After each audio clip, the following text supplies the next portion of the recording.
The other day, my oldest, dearest friend sent me an email with a link to a paper from Syracuse University. And the paper was talking about increased rates of death from pneumonia in people with intellectual and developmental disabilities, and making the case that because we know about that vulnerability, we should be concerned about a likely increase in rates of death from those with IDDs who have been exposed to and contracted COVID-19. And indeed, early data coming out of New York State are making the case that that concern is valid.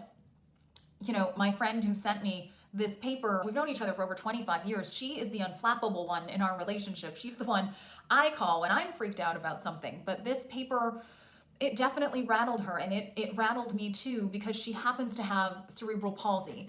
And the paper showed that rates of death from pneumonia, percentages of those with pneumonia who pass away, we're looking at about 1.8% from those without an IDD, about 9.1% for people with cerebral palsy. And as we talk about the need to collect data by race and ethnicity in the LGBTQ community, in nursing homes, we also need to talk about the need to collect data from the IDD community. We cannot address disparities if we don't have the accurate data.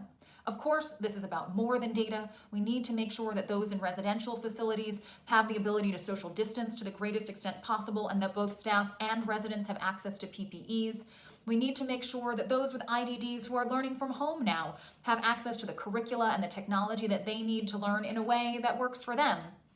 We have to be certain that the information we're putting out there, that all of us need to stay safe in these times, are accessible to those who may take information in a different way.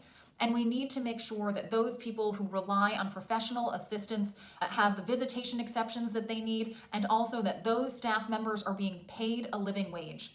And the businesses that we all need to be able to frequent right now, either in person or virtually, must be accessible to everyone. Vulnerable is never a word I'd use to describe my friend, but we know that those with IDDs are more vulnerable to COVID-19. We've seen that all vulnerable populations are exponentially more so right now. It's why we must center them in our thinking and our planning, in our data collection, and in charting a path out of this crisis.